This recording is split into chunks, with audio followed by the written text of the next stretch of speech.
Hello everyone, welcome back to Magnet Brains. My name is CS Payal Popli and इस video में हम देखने वाले हैं हमारा सैम्पल पेपर नंबर 2। यस, आप लोगों के एग्ज़ाम आ रहे हैं और सैम्पल पेपर का सॉल्व करने का बेस्ट टाइम है ये। यहाँ पे मैं एक्सपेक्ट कर रही हूँ आपकी पूरी प्रिपरेशन कंप्लीट हो चुकी है। टर्म 2 की जितने भी चैप्टर्स आने वाले हैं उन पे तुम्हारी अच्छी पकड़ बन चुकी है और अब तुम तैयार हो सैम्पल पेपर्स को हैंडल करने के लिए। एक सैम्पल पेपर की वीडियो मैं ऑलरेडी तुम्हें डिलीवर कर चुकी हूँ। आई होप तुमने वो अभी तक देख ली है। अगर नहीं देखी है, डिस्क्रिप्शन बॉक्स में लिंक लिखा हुआ है प्लेलिस्ट का, उसमें जाके देख लो। एंड उसके बाद हमारा ये सेकंड सैम्पल पेपर रहेगा। ठीक है, बस एक चीज़ का ध्यान रखना है आपको कि एक तो इसको सॉल्व करने से पहले तुम्हारी कॉन्सेप्ट्स क्लियर हैं। ठीक है, तुम्हारे सारे चैप्टर्स कंप्लीट हैं, तुम्हारा पूरा रिवीजन हो चुका है। दूसरी चीज़, जितने मार्क्स जिस क्वेश्चन को अलॉट किए गए हैं उसी के अकॉर्डिंग आंसर राइटिंग करनी है। ना ज़्यादा लिखना है ना कम लिखना है। जितना मांगा है सिर्फ उतना देंगे, ना ज़्यादा ना कम। ठीक है, चलिए तो शुरू करते हैं with the very first question, जो कि है हमारा 2 नंबर के लिए, 2 मार्क्स के लिए क्वेश्चन है। और ये क्वेश्चन बहुत ही छोटू सा है, चुटुर पुटुर सा है। क्या बोलता है वो पढ़ लेते हैं।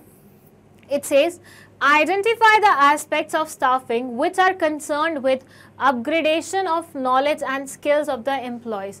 आपको स्टाफिंग का वो एस्पेक्ट आइडेंटिफाई करना है जो कि नॉलेज एंड स्किल को अपग्रेड करता है एम्प्लॉयज़ की। मतलब स्टाफिंग के उस चीज़ के बारे में बताओ जिसमें आप एम्प्लॉयज़ की नॉलेज और स्किल को इंक्रीज कराते हो।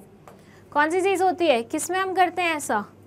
स्टाफिंग में हम बेसिकली क्या करते हैं, लोगों को हायर करते हैं प्रॉपरली, लाइक अलग सिलेक्शन टेस्ट, ये टेस्ट वो टेस्ट करके, इंटरव्यू लेके और बाकायदा उनको अपने ऑफिस में लाके, राइट, उनकी पोजीशन पे बिठा के। अब पोजीशन पे बिठाने के बाद एक एस्पेक्ट आता था जिसमें हम उन्हें ट्रेनिंग देते थे। Remember, that is the answer. Training basically helps employees to upgrade their knowledge and skills, और यही वो आंसर रहेगा स्टाफिंग का क्वेश्चन का। So it says training helps employees to improve their knowledge and skills to make them perform their task more effectively. It also helps them in promotion and improves their attitudes and confidence levels. Development refers to an information process that mainly improves the overall growth of the employees. Training and development is an attempt to improve the current or the future employee performance by increasing the employees ability to perform through learning, usually by changing the employee's attitude or increasing his or her skills and knowledge. सो क्या बोल रहे हैं ये इसमें बोल रहे हैं कि ट्रेनिंग और डेवलपमेंट से बेसिकली हम किसी भी एम्प्लॉय की नॉलेज लेवल को बढ़ाते हैं, उनकी स्किल लेवल को बढ़ाते हैं, उनको और ज़्यादा एफिशिएंट बनाते हैं, उनकी परफॉर्मेंस इंप्रूव करते हैं, उनकी करियर ग्रोथ करवाते हैं, जिससे वो और सक्षम बनते हैं और वो पर्सनल लेवल पे भी डेवलप करते हैं, एज वेल एज ऑर्गेनाइजेशन को भी उनकी डेवलपमेंट से फ़ायदा पहुंचता है।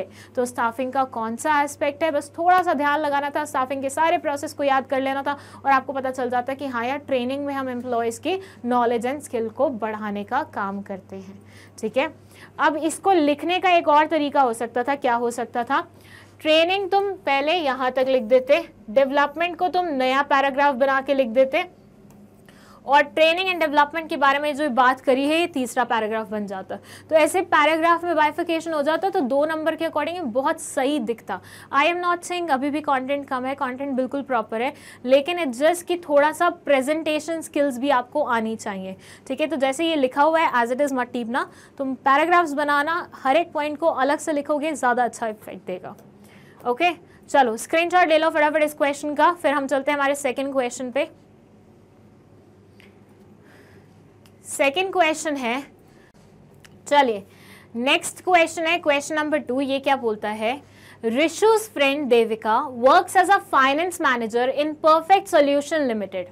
Devina, in a meeting with the directors of the company, came to know that the firm would soon be declaring a bonus issue which would lead to an increase in the price of shares.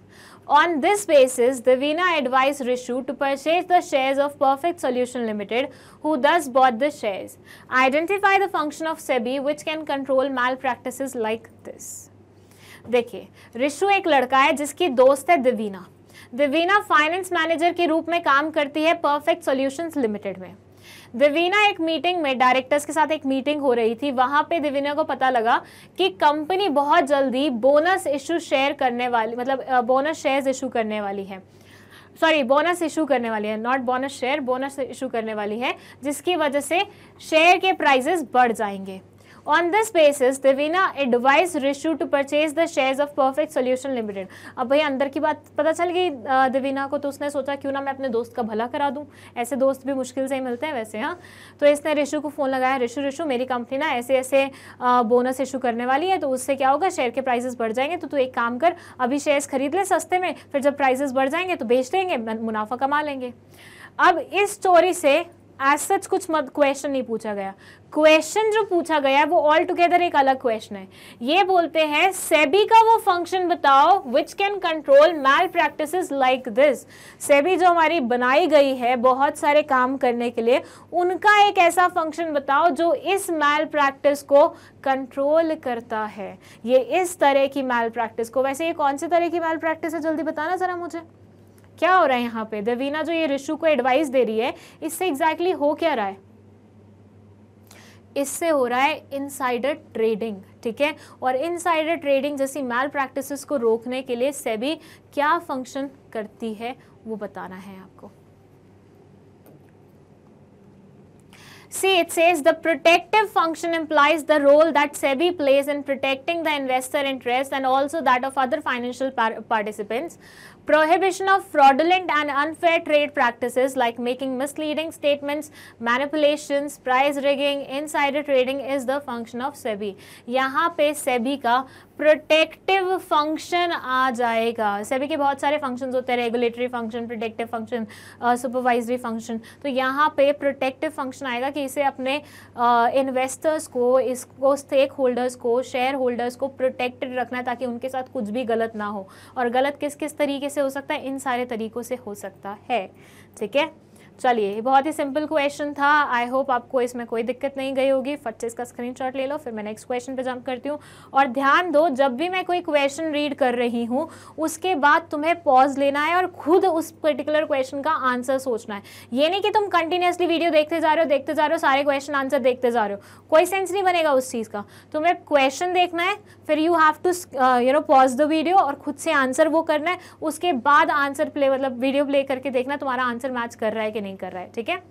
ये जो question पूछा गया है, question 3, ये बोलता है explain the first 2 steps in the process of selection. बहुत ही सिंपल क्वेश्चन है, स्ट्रेट अवे क्वेश्चन है कि सिलेक्शन प्रोसेस के कोई भी स्टार्टिंग के 2 स्टेप्स के बारे में बताओ। हमने स्टाफिंग प्रोसेस पढ़ी थी, ठीक है। स्टाफिंग प्रोसेस में सिलेक्शन आता है, ठीक है। सिलेक्शन भी एक अपने आप में प्रोसेस है, सिलेक्शन और रिक्रूटमेंट दोनों चीज़ें पढ़ी थी, दोनों के प्रोसेसेस ऑलमोस्ट पढ़े थे। तो सिलेक्शन प्रोसेस के 2 स्टेप्स बताने हैं इनिशियल वाले, ठीक है। ध्यान दीजिएगा, स्टाफिंग के नहीं पूछ रहे हैं, ये पूछ रहे हैं सिलेक्शन के, ओके। चलो, so the first 2 steps in the process of selection are as follows. First है preliminary screening, मतलब एकदम होता है ना कि हमने ऑफर दिया है तुम्हें कि आके अप्लाई करो हमारे यहाँ पे, और भर भर के हमारे पास रिक्वेस्ट आते हैं कि हमें ले लो, हमें ले लो, हमें ले लो।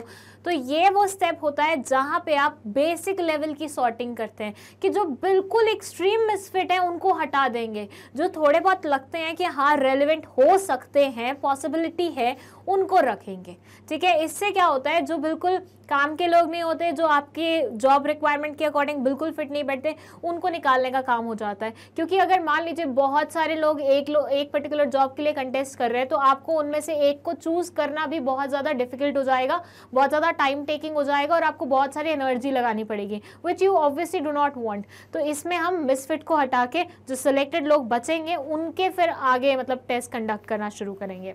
और जस्ट इसके बाद ही होता है सिलेक्शन टेस्ट, जिसमें हम अलग अलग तरह के टेस्ट लेते हैं और जानने की कोशिश करते हैं एक पर्टिकुलर इंसान की क्षमता कितनी है, ठीक है। तो first, preliminary screening helps the manager eliminate unqualified और unfit job seekers based on the information supplied in the application forms.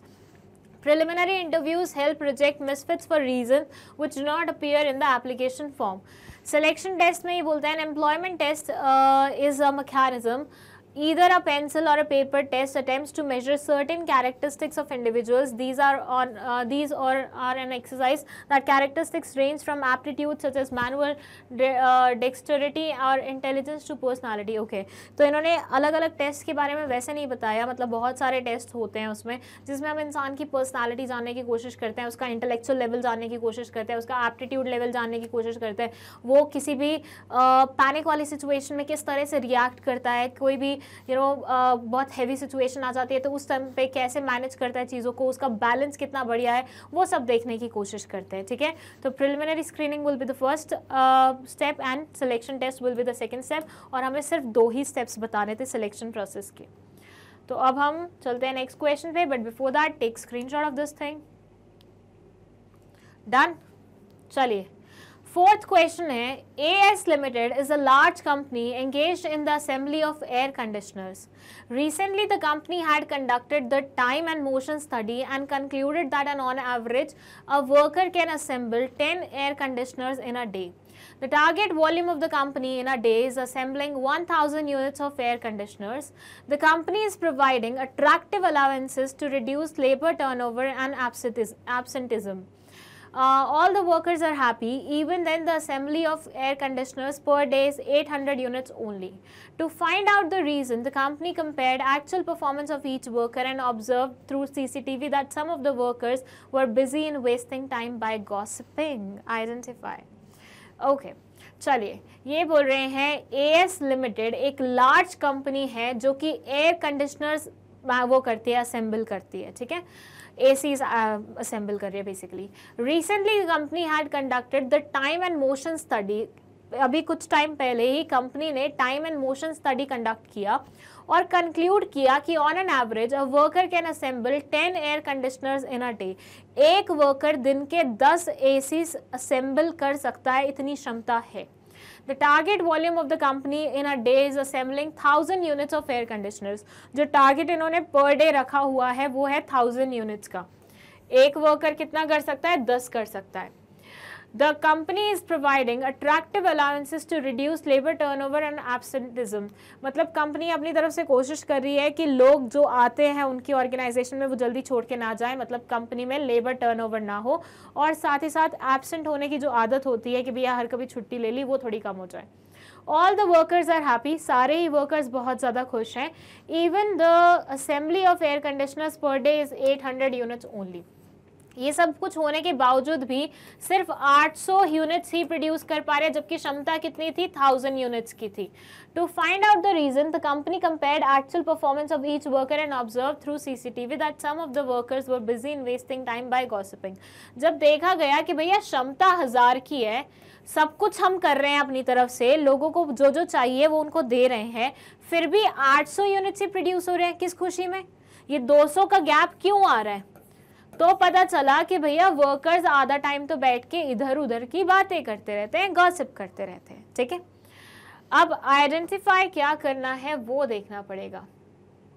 Okay, identify the function of management जो किया है. ठीक है, आइडेंटिफाई यहाँ पे करना है आपको फंक्शन ऑफ मैनेजमेंट, जो जिससे हमने पता लगाया कि क्या एग्जैक्टली दिक्कत जा रही है, क्या कैसे है, क्या कैसे सॉर्ट होगा. ठीक है, so answer will be controlling is one of the most important functions performed by the manager. Manager यहाँ पे कंट्रोलिंग का फंक्शन कर रहा है. थोड़ा सा ना क्वेश्चन इनकम्प्लीट था तो हो सकता है आपको डाउट हुआ हो, बट पूरी बात समझ के आपको समझ में आ ही गया होगा कि 1000 की उनकी वो बनती थी, लेकिन प्रोड्यूस कितना कर रहे थे? 800 कर रहे थे. तो टारगेट कितना था? 1000 का था.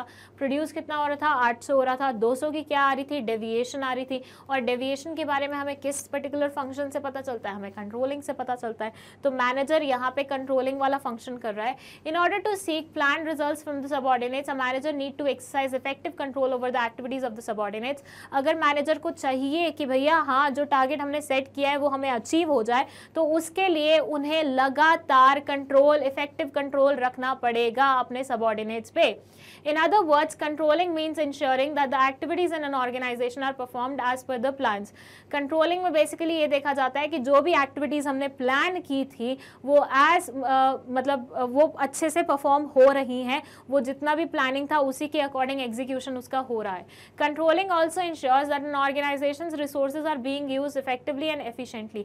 Controlling ये भी ensure करता है कि organization की जो resources है वो effectively और efficiently इस्तेमाल हो रहे हैं और predetermined goals भी पूरे हो पा रहे हैं। कंट्रोलिंग इज दस अ गोल ओरिएंटेड फंक्शन। कंट्रोलिंग क्या है? एक गोल ओरिएंटेड फंक्शन है।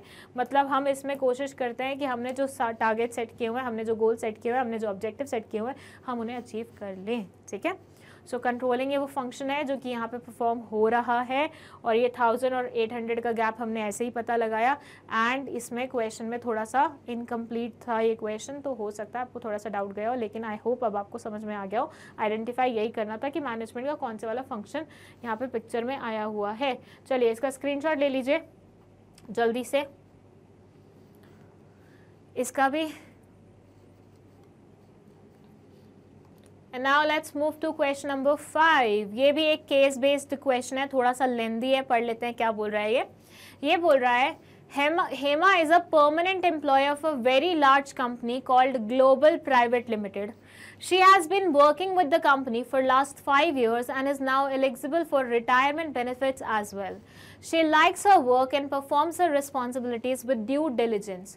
She has always displayed utmost dedication while being at work. As per the job agreement, she had to work for 40 hours per week and was free to work overtime. Hema worked overtime during the weekdays and on some occasions, she also used to work on weekends for 8 to 10 hours. On account of which she fell sick and had to take leave from her work as she got hospitalized for a fairly long period of time. Okay. The company did not show any concern and neither did it inquire about her health. Wow. She realized that on the one hand, she was able to fulfill only some of her needs as she only had the stability of income and pension plan since she had already completed 5 years already with the organization.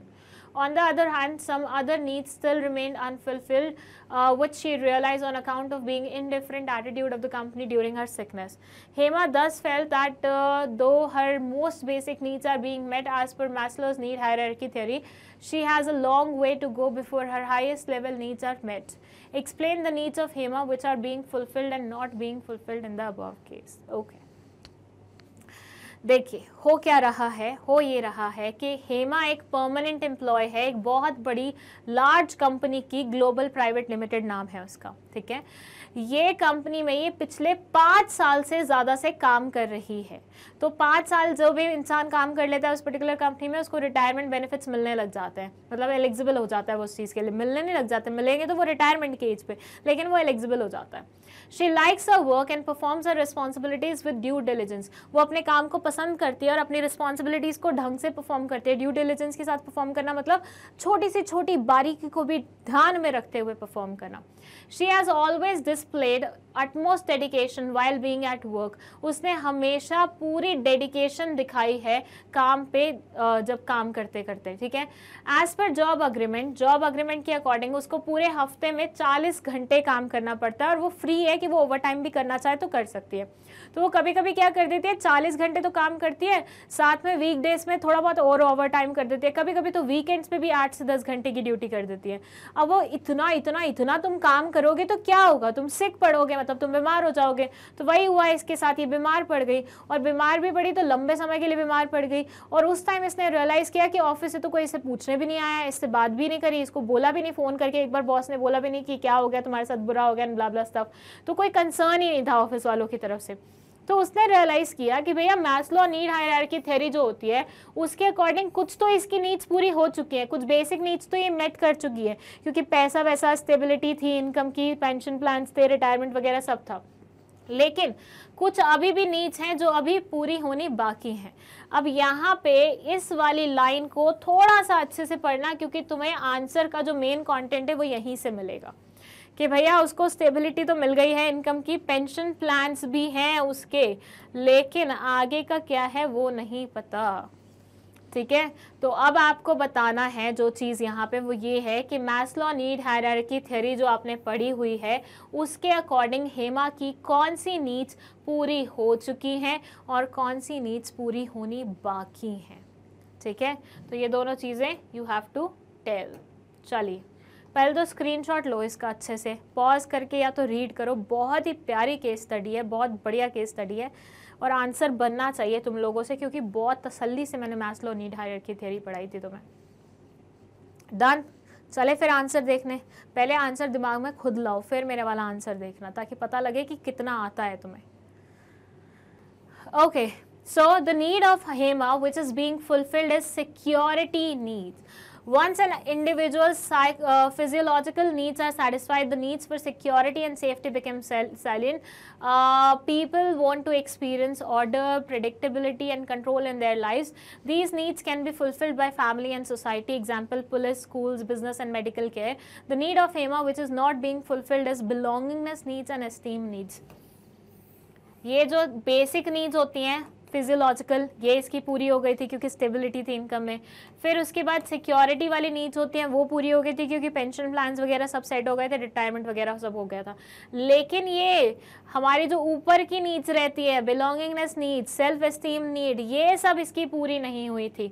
वैसे तो कायदे से ना इसका answer तुम्हें जब बनाना चाहिए था, तो ये कितने मार्क्स का क्वेश्चन था? ये था 3 नंबर का क्वेश्चन।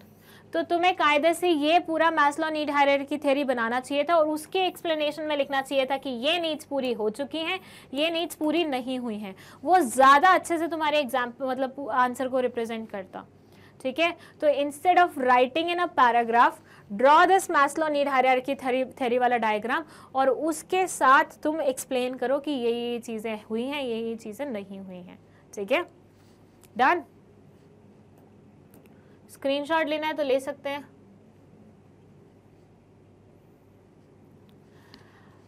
यहाँ पे बिलोंगिंग नीड्स और उन सबको एक्सप्लेन किया हुआ है and I am pretty sure ये आपको पता है क्योंकि मैंने पढ़ाया हुआ है सब आपको, ठीक है।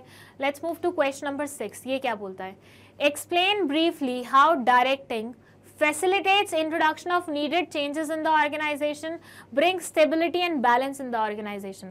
आपको बताना है कि किस प्रकार से डायरेक्टिंग नीडेड चेंजेस को इंट्रोड्यूस करता है ऑर्गेनाइजेशन में एंड साथ ही साथ किस तरीके से वो स्टेबिलिटी और बैलेंस लाता है ऑर्गेनाइजेशन में, किस तरीके से वो स्टेबिलिटी और बैलेंस लाता है ऑर्गेनाइजेशन में। सो ये दोनों चीज़ें you have to explain. Question number 6 है ये, बहुत ही सिंपल और स्ट्रेट फॉरवर्ड क्वेश्चन है, इसका आंसर तुम प्रीटी श्योर तुम्हें पता ही होगा। ओके, चलिए देख लेते हैं इसके आंसर्स। अच्छा, इसमें ना एक इंटरनल चॉइस वाला भी क्वेश्चन है। Briefly explain any 2 elements of directing. Directing के 4 एलिमेंट्स होते हैं अगर आपको याद हो तो, उनमें से किसी भी 2 को आपको ब्रीफली एक्सप्लेन करना है। दैट्स द इंटरनल चॉइस वाला सेकंड क्वेश्चन, ठीक है। सो 2 मतलब एक क्वेश्चन के 2 पार्ट्स तो ये हो गए और एक क्वेश्चन ये हो गया। तो चलिए आंसर पहले फर्स्ट वाले का देखते हैं। फर्स्ट वाले में फर्स्ट क्वेश्चन था कि आपको एक्सप्लेन करना था कि किस तरीके से डायरेक्टिंग इंट्रोड्यूस करता है नीडेड चेंजेस को। तो directing facilitates introduction of needed changes in the organization. Generally, people have a tendency to resist changes in the organization. Effective directing through motivation and communication and leadership helps to reduce such resistance and develop required cooperation in introducing changes in the organization. For example, if a manager wants to introduce new system of accounting, there may be initial resistance from accounting staff.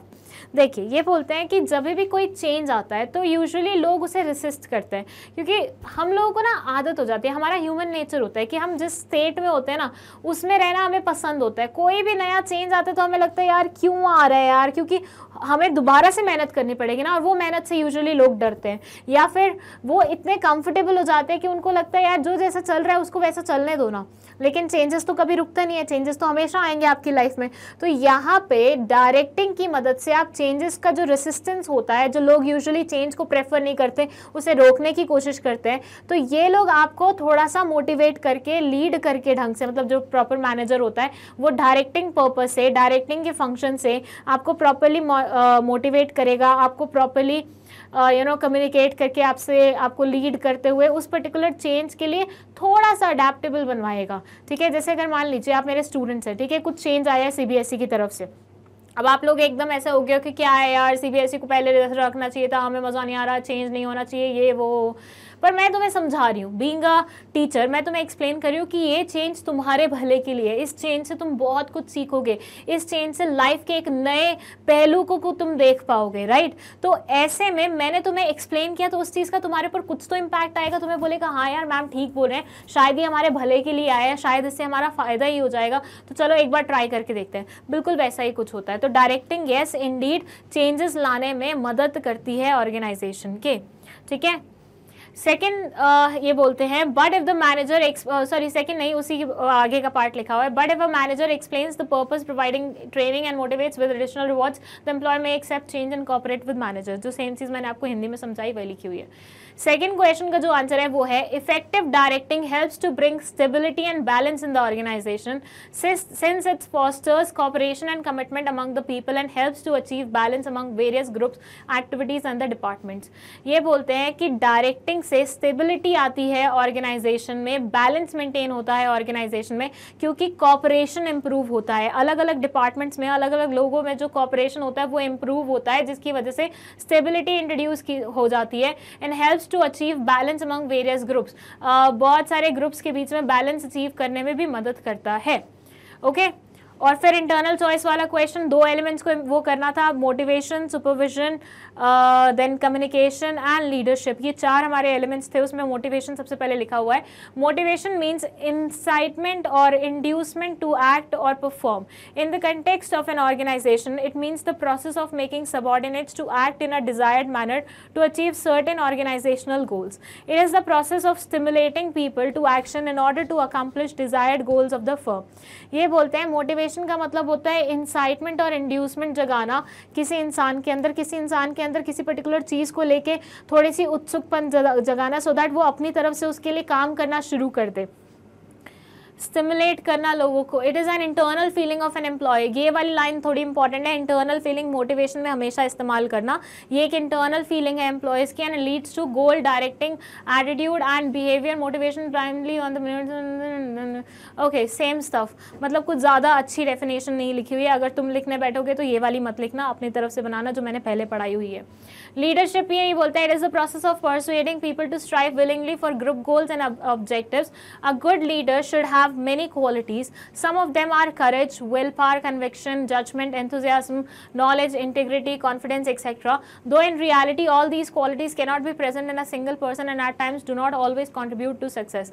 ये बोलते हैं एक leader के अंदर बहुत सारी qualities होनी चाहिए, और बहुत सारी क्वालिटीज़ इन्होंने यहाँ पे लिख भी दी, लेकिन एट द सेम टाइम ये भी बोलते हैं कि एक इंसान के अंदर इतनी सारी क्वालिटीज़ होना पॉसिबल नहीं है। तो कई बार मतलब कम क्वालिटीज़ के साथ भी एक अच्छा इंसान लीडर बन सकता है, और इनमें से कुछ क्वालिटीज़ आप सीख भी सकते हैं। ऐसा नहीं है कि जब भी बचपन से पैदा हुए हो तुम्हारे अंदर ये सारी क्वालिटीज़ थी, नहीं, कुछ क्वालिटीज़ को तुम ओवर द टाइम सीख सकते हो, ठीक है। चलो कम्युनिकेशन भी एक्सप्लेन किया हुआ है, बट क्योंकि इन्होंने 2 ही बोला था तो मैं आपको 2 ही एक्सप्लेन कर रही हूँ। पहले तो आपका स्क्रीनशॉट ले लो, ये था आपका क्वेश्चन, और ये था इंटरनल चॉइस वाला क्वेश्चन, और ये था इसका फर्स्ट वाले का आंसर, और ये है सेकंड का आंसर, और ये है इंटरनल चॉइस सेकंड वाले का आंसर। लीडरशिप बहुत ज़्यादा वो स्क्रीनशॉट हो जाएंगे तुम्हारे इसमें ना। चलिए क्वेश्चन नंबर 7 ये क्या बोलता है, ये बोलता है explain briefly any 3 factors that affect the working capital requirement of a company. अब कंपनी को 2 तरह के कैपिटल चाहिए होता है, एक होता है वर्किंग कैपिटल मतलब डे टू डे उससे रिलेटेड, और एक होता है आपका नॉर्मल कैपिटल लॉन्ग टर्म वाला जो रहता है, ठीक है। तो वर्किंग कैपिटल की रिक्वायरमेंट को इन्फ्लुएंस करने वाले कोई भी 3 फैक्टर्स तुम्हें यहाँ पे लिखने हैं, है ना, और वो भी ब्रीफली एक्सप्लेन करना है उनको। तो 3 factors that affect the working capital requirement. Straight away question है इसलिए मैं ज़्यादा टाइम वेस्ट नहीं करूँगी। फर्स्ट है नेचर ऑफ बिजनेस, किस प्रकार का बिजनेस है, ठीक है, उस पे बेस्ड होता है आपको वर्किंग कैपिटल कितना लगेगा। The basic nature of a business influences the amount of working capital requirement. A trading organisation usually needs a smaller amount of working capital compare to a manufacturing organisation. जो trading वाले होते हैं उनको कम working capital की requirement होती है, क्योंकि उन्हें खरीदना होता है, बेचना होता है, खरीदना होता है, बेचना होता है। वेयरएज जो मैन्युफैक्चरिंग ऑर्गेनाइजेशन है उसको ज़्यादा वर्किंग कैपिटल की रिक्वायरमेंट होगी, क्योंकि वो रॉ मटेरियल परचेज करेगी, लेबर रखेगी, काम कराएगी, रिपेयर्स वगैरह होंगे, फिर उसके बाद प्रोडक्ट बनेगा, बिकेगा, पैसे आएंगे, फिर यही साइकिल चलेगी। तो वर्किंग कैपिटल रिक्वायरमेंट थोड़ी सी ज़्यादा हो जाती है मैन्युफैक्चरिंग ऑर्गेनाइजेशन के केस में। This is because there is usually no processing, therefore there is no distinction between raw material and finished goods. Sales can be effected immediately upon the receipt of the material, sometimes even before that. Trading की बात करें कि भैया cell उसी time हो जाती है, क्योंकि मैन्युफैक्चरिंग तो कुछ होती नहीं है, वैल्यू एडिशन तो कुछ होता ही नहीं है ट्रेडिंग वाले केस में, बट मैन्युफैक्चरिंग में होता है। However, raw material needs to be converted into finished goods before any sales become possible. Manufacturing के केस वाले को यहाँ पे एक्सप्लेन किया हुआ है। Other factors remaining the same, a trading company requires less working capital. Trading company में less working capital की requirement होती है। Similarly, service industries which usually do not have to maintain inventory requires less working capital. Even जो service sector होता है जिसमें ज़्यादा inventory maintain करने की जरूरत नहीं होती, वो भी लेस वर्किंग कैपिटल के साथ चल सकता है। फिर होता है स्केल ऑफ ऑपरेशन, आप कितने बड़े स्केल पे काम कर रहे हो। कुछ लोग बहुत छोटे स्केल पे काम करते हैं, कुछ लोग उससे बड़े स्केल पे काम करते हैं, कुछ लोग बहुत बड़े स्केल पे काम करते हैं, और कुछ तो बहुत ही एक्सट्रीम बड़े स्केल पे काम करते हैं। अब भैया देखो, बिजनेस जिस लेवल का होगा, बिजनेस जिस वॉल्यूम में प्रोड्यूस करता होगा, पैसे भी तो उतने ही लगेंगे फिर। तो अगर छोटा बिजनेस है, छोटी वर्किंग कैपिटल, बड़ा बिजनेस है, बड़ी वर्किंग कैपिटल, और बड़ा बिजनेस है, और बड़ी working capital. Business cycle, different phases of business cycle affect the requirement of working capital by a firm. In case of a boom, the sales as well as production are likely to be larger and therefore amount the same. Diwali का time आता है, मिठाइयों की cell एकदम से बढ़ने लगती है, बूम पीरियड चलता है, उस टाइम पे ज़्यादा वर्किंग कैपिटल की रिक्वायरमेंट होगी। लेकिन जब कुछ नहीं है, ऐसा माहौल चल रहा है, शादियां भी बंद हैं, ये कोई अच्छे अच्छे टाइम पीरियड नहीं कंसिडर किए जाते कुछ भी अच्छा नेक काम करने के लिए, तो ऐसे टाइम पे अगर तुम मिठाइयों की बात करो तो इतनी नहीं बिकती हैं, तो उस टाइम पे वर्किंग कैपिटल भी कम लगेगा। तो बिजनेस का जो टाइम चल रहा है, लाइक बूम पीरियड चल रहा है या बेरिश पीरियड चल रहा है, उस पर भी डिपेंड करेगा कि तुम्हारा वर्किंग कैपिटल रिक्वायरमेंट कितना होगा। जिस टाइम पे बहुत सेल्स होंगी, जैसे पटाखों की सेल्स दिवाली पे बहुत होती हैं, जब शादियों का मौसम होता है तब बहुत होती है, तो दोनों टाइम पे उस टाइम पे वर्किंग कैपिटल की रिक्वायरमेंट ज़्यादा होगी क्रैकर्स बनाने वाली वो फैक्ट्रीज को। लेकिन रेस्ट ऑफ द सीजन उनको नहीं होगी वर्किंग कैपिटल की रिक्वायरमेंट, क्योंकि बना ही नहीं रहे हैं उस टाइम पे वो। Seasonal factors. Most business have some seasonality in their operation. In peak season, because of higher level of activity, larger amount of working capital is required. As against this, the level of activity as well as the requirement of working capital will be lower during the lean season. ये बोलते हैं peak season में क्योंकि activities ज़्यादा होती हैं तो working capital requirement ज़्यादा होती है, लेकिन लीन सीजन में क्योंकि एक्टिविटीज़ कम होती है तो वर्किंग कैपिटल रिक्वायरमेंट कम होती है। Production cycle. Production cycle is the time span between the receipt of raw materials and their conversion into finished good.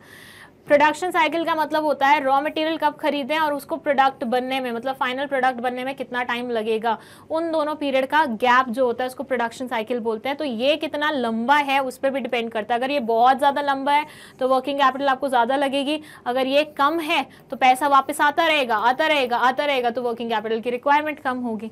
समझ रहे हैं मैंने क्या बोला? मैंने ये बोला कि भैया ये देखो, ये रॉ मटेरियल्स हैं, इसको फिनिश प्रोडक्ट बनने में बहुत ज़्यादा टाइम लग रहा है, तो टाइम लग रहा है तो मतलब वर्किंग कैपिटल, अभी तुम्हारा पैसा यहाँ पे अड़ा पड़ा है, तो तुम्हें अगर नए रॉ मटेरियल खरीदना है तो तुम्हें और वर्किंग कैपिटल की रिक्वायरमेंट होगी। ये पैसा अभी तुम्हें जल्दी नहीं मिलने वाला कि फिनिश प्रोडक्ट में कन्वर्ट हो गया तो वो बिक के तुम्हारे पास नया पैसा आ जाएगा तो तुम्हें वर्किंग कैपिटल एक्स्ट्रा नहीं लगानी पड़ेगी, नहीं, ऐसा नहीं होता। ठीक है, ये सारे पॉइंट्स जो मैं बहुत हल्के में तुम्हें समझा रही हूँ ना, उसका एक रीज़न है कि हम सैम्पल पेपर सॉल्व करें और तुम ऑलरेडी कॉन्सेप्ट्स पढ़ के आ चुके हो, तुम फर्स्ट टाइम नहीं पढ़ रहे हो, तो तुम्हें अगर लग रहा है मैं बहुत फास्ट जा रही हूँ तो इसकी नॉर्मल वीडियोस बनी हुई हैं, वो जाके तुम लोग देख सकते हो। ठीक है, चलो, credit allowed, credit availed, operating efficiency, but those are like extra points हैं। इन्होंने सिर्फ 3 फैक्टर्स बोले थे, तो 3 फैक्टर्स का स्क्रीनशॉट आप ले सकते हैं, लीजिए स्क्रीनशॉट। तो वैसे तुम सबका ही ले लो, 4th, 5th, 6th, 7th, 8th, लेकिन लिखने तुम्हें 3 ही हैं अगर उन्होंने बोला है तो। ठीक है, 9 पॉइंट लिख रखे हैं, बताओ कितना टाइम वेस्ट हो रहा है? 10, 11, 12, ओ भाई बहुत ज़्यादा पॉइंट्स लिखे हुए हैं इन्होंने, बट इतने पॉइंट्स आपको लिखने की आवश्यकता नहीं है। अगर उन्होंने 3 बोले हैं ना तो हद से ज़्यादा, अगर तुम्हें ज़्यादा ही प्यार आ रहा है तो तुम 4 लिख देना, उसके अलावा मत लिखना। ये मत करना कि 10 पॉइंट पढ़े हैं मैंने तो मैं तो 10 के 10 लिख के आऊँगा, वो काम नहीं होना चाहिए। चलो, 8th क्या बोलता है? A critical point control (CPC) approach is followed by McDonald's in cooking and handling process so that any food safety threat can be prevented, eliminated or reduced to an acceptable level. Hence, continuous monitoring of the activities is undertaken to ensure that the process is right at each critical point control. The main principle followed for cooking at McDonald's is fewer amounts, much time, which can ensure the high quality and increase freshness level of the food. For instance, if 4 hamburgers have to be made, a worker cannot cook all the 4 hamburgers at one time. The time figured out for making 1 hamburger is 145 seconds. 145 seconds, okay. Moreover, nearly all foods and items the McDonald's have a specific holding time. The holding time for hamburgers is 10 minutes and for French fries it is 7 minutes. If it is not sold within that time, it is thrown away. Whoa! Hindi पढ़ते हैं इसकी, ये क्या बोलते हैं, a critical point control CPC approach is followed by McDonald's. पढ़िए ना ये अप्रोच कंट्रोलिंग चैप्टर में. तो मैकडोनल्ड्स क्या करता है, CPC अप्रोच को ही फॉलो करता है in the cooking and handling process so that any food safety threat can be prevented, eliminated और रिड्यूस. ये इसलिए इस अप्रोच को फॉलो करता है सो दैट खाने से रिलेटेड किसी भी थ्रेट को वो प्रिवेंट कर सके, रिड्यूस कर सके या फिर उसे एलिमिनेट कर सके ऑल टुगेदर. रिड्यूस करने का मतलब ये है कि इतने लेवल तक रिड्यूस कर दो उस थ्रेट को कि वो एक्सेप्टेबल लेवल में काउंट हो जाए, कि कोई भी अगर उस फूड प्रोडक्ट को खाता है तो उसको कोई हार्म नहीं हो. Hence, continuous monitoring of activities is undertaken to ensure that the process is right at each critical point control. और साथ ही साथ ये continuous monitoring करते हैं सारी activities की, हर critical point control पे ये continuous monitoring करते हैं ताकि जैसे plan किया हुआ है वैसे ही चीज़ें हो रही हैं ये ensure करने के लिए. The main principle followed for cooking at McDonald's is fewer amounts, much time, which can be ensure the high quality and increase freshness level of the food. जो main principle है जो ये McDonald's follow करते हैं वो ये है कि भैया इनको ना हाई क्वालिटी रखना है फूड का और फ्रेशनेस मेंटेन रखनी है हमेशा. ये चाहते हैं कि कभी भी अपने कस्टमर्स को बासी, सड़ा हुआ, पुराना, बहुत देर से रखा हुआ खाना ना सर्व करे, फ्रेश फूड सर्व करे and at the same time वो हाई क्वालिटी का भी हो, मतलब अच्छी क्वालिटी का भी हो. For instance, if 4 hamburgers have to be made, a worker cannot cook all the 4 hamburgers at one time. अगर मान लीजिए इनके पास ऑर्डर आता है 4 हैमबर्गर्स बनाने का, तो वर्कर्स को वो दिया जाता है, इंस्ट्रक्शन दी जाती है कि चारों हैमबर्गर्स आप साथ में नहीं बनाओगे, 1 by 1 बनाओगे, ठीक है. The time figured out for making 1 hamburger is 145 seconds. एक हैमबर्गर को बनाने का जो टाइम ड्यूरेशन है वो है 145 seconds. Moreover, nearly all foods and items, all food items, the McDonald's have a specific holding time. McDonald's की ना हर फूड आइटम की ना होल्डिंग टाइम है. Now what is this holding time? इन्होंने स्पेसिफिकली दे दिया है कि हैमबर्गर्स का 10 मिनट्स है और फ्रेंच फ्राइज का 7 मिनट्स है. होल्डिंग टाइम का मतलब क्या होता है, बन गया खाना, ठीक है, 10 मिनट के अंदर अंदर अगर उसे कोई लेने नहीं आया, 7 मिनट के अंदर अंदर अगर उसे कोई लेने नहीं आया तो वो उस खाने को फेंक देते हैं. This they have said. If it is not sold with in that time it is thrown away. अगर वो उतने टाइम ड्यूरेशन के अंदर अंदर नहीं बिकता है तो उसे फेंक दिया जाता है. 10 मिनट 7 मिनट क्या होता है ये, मतलब बेसिकली इनका ये है कि फ्रेंच फ्राइज देखो अगर बहुत देर तक रखी रहती हैं तो उनका वो क्रिस्पीनेस चला जाता है, वो ऐसे खाने में बकबकी सी लगती है, राइट. तो अगर मान लीजिए आपको वैसे वो क्रिस्पी वाला फील लेना है फ्रेंच फ्राइज का, मतलब आपको अगर आप मैकडॉनल्ड्स के फ्रेंच फ्राइज को याद करते हो तो वो एकदम क्रिस्पी फील आता है आपको. वो क्यों आता है, क्योंकि वो मेंटेन करते हैं, वो इंश्योर करते हैं कि वो सिर्फ और सिर्फ फ्रेश फूड जो भी बस निकला है तवे, मतलब फ्राइज उससे, मतलब क्या बोलते हैं उसको जिसमें फ्राई करते हैं, फ्राइंग पैन से या कहीं से भी निकला है, बस उसी टाइम आपको सर्व हो गया और आपने एकदम से फील लिया उसकी खाने की. वैसा वाला ऑथेंटिक फील देना चाहते हैं आपको हर एक चीज़ का. Also the temperature of the milk sent by the supplier must be under 4 degree Celsius. साथ ही साथ जो मिल्क भेजा जाता है सप्लायर द्वारा उसका भी टेम्परेचर फिक्स है कि वो 4 डिग्री के नीचे ही होना चाहिए, otherwise it will be return. अगर ऐसा नहीं होता तो उसे वापस कर दिया जाता है. आप समझ रहे हैं छोटी छोटी चीज़ों का कितना ध्यान रखा जा रहा है. मतलब हमारे लिए बहुत ही नॉर्मल चीज़ होगी कि चल इस बार यूज़ कर लेते हैं इस मिल्क को, अगली बार देख लेंगे, अगली बार तुम इंश्योर करना गलत नहीं हो, ये ना हो, अपन ऐसे करते हैं. लेकिन ये लोग बहुत स्पेसिफिक है, ये बोलते हैं अगर 4 डिग्री से नीचे मांगा है तो 4 डिग्री से नीचे ही चाहिए, अगर तुम उससे ज़्यादा ले आए हो तो वापस लेके चले जाओ, हमें तुम्हारा दूध चाहिए ही नहीं, ठीक है. तो वही चीज़ है कि बहुत ज़्यादा ये पर्टिकुलर है अपने हर एक एस्पेक्ट को लेके according to this case study. Now the questions that they have asked is identify and explain the steps in the process of controlling discuss in the above case. आपको वो वाले स्टेप्स एनालाइज करने हैं, identify करने हैं, explain करने हैं controlling process से रिलेटेड जो ऊपर वाले पैराग्राफ में डिस्कस किए गए हैं. कहने का मतलब है ऊपर वाले पैराग्राफ में कुछ स्टेप्स डिस्कस किए गए हैं. कंट्रोलिंग प्रोसेस पहले तो पूरी याद कर लो, ठीक है, उसमें क्या क्या स्टेप्स होते हैं वो याद कर लो. अब ये बताओ कि ऊपर वाला जो पैराग्राफ है उसमें जो स्टेप्स दिए हुए हैं उनमें से कंट्रोलिंग प्रोसेस का कौन से, मतलब उसमें से कंट्रोलिंग प्रोसेस के कौन कौन से स्टेप्स मैच कर रहे हैं. ठीक है, फर्स्ट ये है. सेकेंड है identify and explain any one point which highlights the importance of controlling function. आपको एक्सप्लेन करना है और आइडेंटिफाई करना है कोई एक पॉइंट जो कि हाईलाइट करता है कंट्रोलिंग फंक्शन के इंपॉर्टेंस को. चलिए डन, दिखाओ आंसर. पहले एक बार इसका स्क्रीनशॉट ले लो, आराम से पढ़ो इसको और खुद पढ़ के पहले खुद आंसर करने की कोशिश करना कि कंट्रोलिंग प्रोसेस के कौन से वाले स्टेप्स यहाँ पे हाईलाइट किए गए हैं. फिर हम आगे बढ़ेंगे. डन, चलिए. Following are the steps discuss in the case. Controlling process का जो स्टेप पहला यहाँ पे डिस्कस किया गया है वो है एनालाइजिंग डेविएशंस.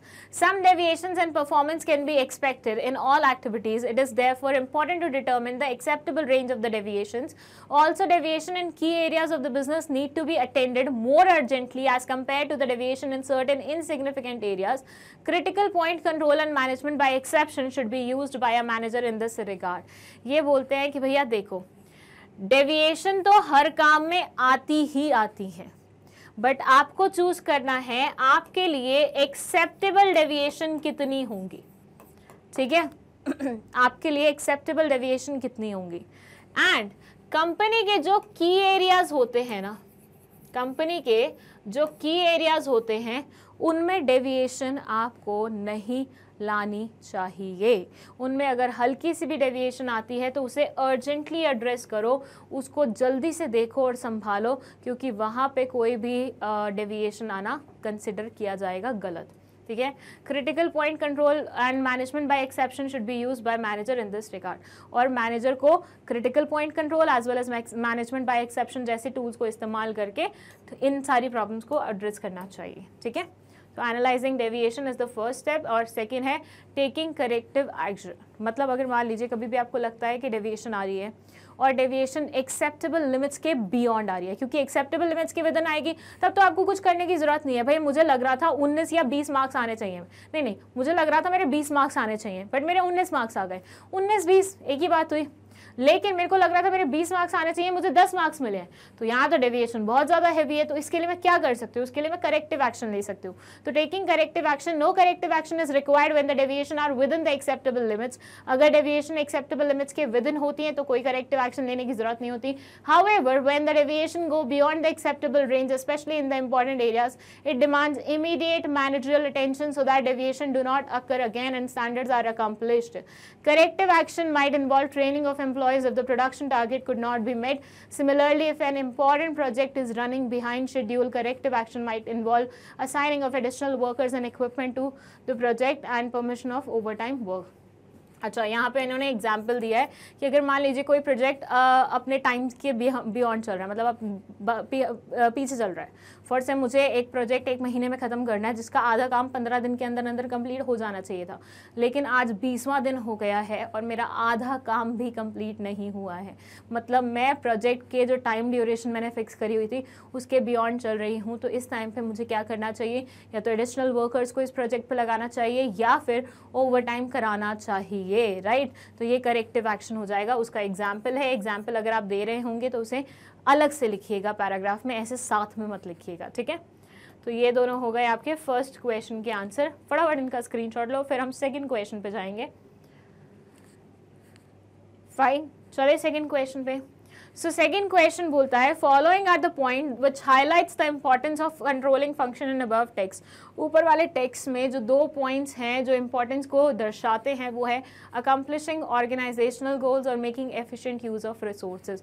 कंट्रोलिंग के क्या क्या फ़ायदे होते हैं हम पहले भी पढ़ चुके हैं, एक बार हल्के फुल्के में दोबारा बता देती हूँ कि कंट्रोलिंग हम करते हैं ताकि हम ऑर्गेनाइजेशन के गोल्स को अचीव कर सकें, ताकि हमने जो सपने देखे हुए हैं ऑर्गेनाइजेशन को लेके, ताकि जो ऑर्गेनाइजेशन ने अपने लिए सपने देखे हुए हैं उनको हम पूरा कर सकें। ठीक है। Second, making efficient use of resources, मतलब हर एक रिसोर्स जो कि ऑर्गेनाइजेशन में इस्तेमाल हो रहा है उसका प्रॉपर यूटिलाइजेशन करना, उसको अच्छे से इस्तेमाल करना। ऑप्टिमम यूटिलाइजेशन मतलब निचोड़ के बिल्कुल इस्तेमाल कर लेना। ठीक है। तो ये हो गए 2 फंक्शंस। फटाफट इनका भी स्क्रीनशॉट ले लो। ये मैंने ज़्यादा डिटेल में नहीं समझाया क्योंकि इससे पहले मैं समझा चुकी हूँ। ठीक है। चलिए नाउ लेट्स मूव टू, अच्छा इन्होंने एक और दिया हुआ है judging accuracy of standards, but क्योंकि इन्होंने 2 ही पॉइंट्स बोले थे आई गेस, है ना, एनी 1 पॉइंट, सिर्फ एक ही बोला था। चलो मैंने फिर भी 2 एक्सप्लेन कर दिया तुम्हें। अब तुम चाहो तो इसका स्क्रीनशॉट ले लो, मैं इसको एक्सप्लेन नहीं कर रही हूँ बिकॉज मैं ऑलरेडी कर चुकी हूँ इसी वीडियो में एक्सप्लेन। ठीक है। नेक्स्ट क्वेश्चन, क्वेश्चन नंबर 9, ये क्या बोलता है, what is meant by consumer protection, explain 3 points of importance of consumer protection from the point of view of consumers. आपको बताना है कंज्यूमर प्रोटेक्शन का क्या मतलब होता है और 3 पॉइंट्स बताने हैं इंपॉर्टेंस के कंज्यूमर प्रोटेक्शन के from the point of view of consumers के पॉइंट ऑफ व्यू से। ठीक है। तो कंज्यूमर प्रोटेक्शन क्या होता है पहले वो बताओ और 3 इंपॉर्टेंस बताने हैं। बहुत ही सिंपल, बहुत ही सरल क्वेश्चन है। और जो इसके ऑल्टरनेट क्वेश्चन पूछा गया वो ये है, define consumer according to the provision of consumer protection act 2019 who can file a complaint. आपको बताना है कि कंज्यूमर प्रोटेक्शन एक्ट 2019 के अकॉर्डिंग कंज्यूमर कौन होता है और कौन कंप्लेंट फाइल कर सकता है। चलिए सबसे पहले तो हम देख लेते हैं meaning of consumer protection. It says consumer protection means the act of providing adequate protection to consumers against the unscrupulous, exploitative and unfair trade practices of manufacturers and service providers। जो manufacturers होते हैं या service providers होते हैं, retailers होते हैं, जो भी trade में लगे होते हैं, वो लोग जो customers को exploit करते हैं unfair trade practices से, उल्टे सीधे काम करते हैं, ultimately मतलब consumer के interest को hamper करने की कोशिश करते हैं, उस particular चीज़ को रोकने के लिए कंज्यूमर प्रोटेक्शन एक्ट आया था। जैसे कई बार क्या होता है, हमें चावल कंकड़ के साथ दे देते हैं, 1 किलो करने होते हैं तो चावल के साथ कंकड़ मिला देते हैं, जिसकी वजह से 1 किलो चावल तो हमें मिलते नहीं है, कम मिलते हैं, लेकिन साथ में कंकड़ फ्री में मिल जाते हैं। ये हमारे साथ धोखाधड़ी हुई ना, तो अब इसकी कंप्लेंट लेके हम कहाँ जाएं? तो उसकी कंप्लेंट लेके हम कंज्यूमर प्रोटेक्शन के एक्ट के अंदर जो अथॉरिटीज़ बनी हुई हैं उनके पास जाएंगे। तो इस पर्टिकुलर एक्ट को लाने का क्या मतलब था? इस पर्टिकुलर एक्ट को लाने का ये मतलब था कि कंज्यूमर्स के साथ जो गलत हरकतें होती हैं उनको थोड़ा सा रोका जा सके। ठीक है। The importance of consumer protection from the consumer's point of view can be understood from the following points। consumer के importance को हम समझ सकते हैं following, consumer protection act के importance को हम समझ सकते हैं following points से। first है consumer ignorance। देखिए क्या है कि हमारे यहाँ पे जो कंज्यूमर्स है ना, बड़े इग्नोरेंट है अपने राइट्स को लेके। उनको पता ही नहीं है कि उनके राइट्स बनते हैं, उनको पता ही नहीं है कि कोई सामान खरीदने से पहले उनको क्या क्या चीज़ें चेक करनी चाहिए। पता भी होता है तब भी नहीं करते हैं। मतलब हम सबको पता है कोई भी चीज़ हम खरीदते हैं तो हमें उसकी एक्सपायरी डेट चेक करनी चाहिए कायदे से, राइट? यही बोलता है कायदा कि हम एक प्रोडक्ट को खरीदने से पहले उसकी एक्सपायरी डेट चेक कर लें। हमने वो चेक की नहीं, घर आके हमने वो चीज़ कंज्यूम की, हम बीमार हो गए। अब हम किसी को ब्लेम करें तो करें क्यों? क्योंकि हमने अपनी तरफ से कुछ नहीं किया। सो इसलिए कंज्यूमर्स को बहुत सारी चीज़ें पता भी होती हैं बट स्टिल वो उन्हें फॉलो नहीं करता, तो इसलिए कंज्यूमर इग्नोरेंट है और कंज्यूमर की इग्नोरेंस की वजह से और ज़्यादा ज़रूरत पड़ जाती है ऐसे एक्ट्स की। सेकेंड है अनऑर्गेनाइज कंज्यूमर। कंज्यूमर्स ऑर्गेनाइज नहीं है, मतलब कोई ऐसी सोसाइटी नहीं बनी हुई, कोई ऐसी ऑर्गेनाइजेशन नहीं बनी हुई कि मिल के बैठ के आराम से किसी के साथ कुछ गलत हो रहा है, किसी के साथ कुछ सही हो रहा है तो उसको ठीक कर, नहीं, ऐसा नहीं है। तो बहुत ही फैले हुए हैं, स्कैटर्ड हैं, तो उन्हें भी एक जगह लाना, एक जगह इकट्ठा करना, ऑर्गेनाइजेशंस फॉर्म करना, सोसाइटीज़ फॉर्म करना ज़रूरी हो जाता है। तो इसलिए unorganised consumer is another importance का point. Wide spread exploitation of consumer. इतने सारे तरीके हैं कंज्यूमर्स को एक्सप्लॉयट करने के, इतने सारे तरीके हैं कि भैया क्या ही बोले। मतलब ऐसे मानिए कि अलग अलग तरीके रोज़ इजाद भी होते रहते हैं जिनसे हम कंज्यूमर्स को क्या कर सकते हैं, एक्सप्लॉयट कर सकते हैं। तो इतने सारे तरीक़ों से कंज्यूमर को बचाने के लिए, इतने सारे एक्सप्लॉयटेटिव मेजर से कंज्यूमर को बचाने के लिए भी कहीं ना कहीं इस पर्टिकुलर एक्ट की ज़रूरत है। ठीक है। और सेकंड था कंज्यूमर प्रोटेक्शन एक्ट के अकॉर्डिंग कंज्यूमर कौन होता है और कंप्लेंट कौन कौन फाइल कर सकता है। तो इसमें ये बोलते हैं any person who buys any goods for a consideration which has been paid और प्रॉमिस और partly paid and partly promise और whose and under any scheme of deferred payment, it includes any user of such goods when such use is made with the approval of the buyer but does not include a person who obtains goods for resale or any other commercial purpose। ये बोलते हैं ऐसा इंसान जो goods खरीदता है किसके बदले में, कंसिडरेशन के बदले में, एंड कंसिडरेशन या तो इसने पे कर दी है या प्रॉमिस किया है पे करेगा, या पार्टली पे कर दी है, पार्टली प्रॉमिस किया है, या फिर डेफर्ड पेमेंट ही होगी, ठीक है, मतलब टुकड़ों में पेमेंट होएगी आहिस्ता आहिस्ता आहिस्ता आहिस्ता। बट ऐसा इंसान नहीं माना जाता है जो कि उसे रीसेल करने के लिए या फिर कमर्शियल पर्पस के लिए इस्तेमाल करने वाला है। और एट द सेम टाइम अगर इस पर्सन ने ख़रीदा है, इसने इसकी इजाज़त लेके उसे कंज्यूम किया है, उसे इस्तेमाल किया है, तो ये भी कंज्यूमर कहलाया जाएगा। ठीक है, क्या क्या समझे?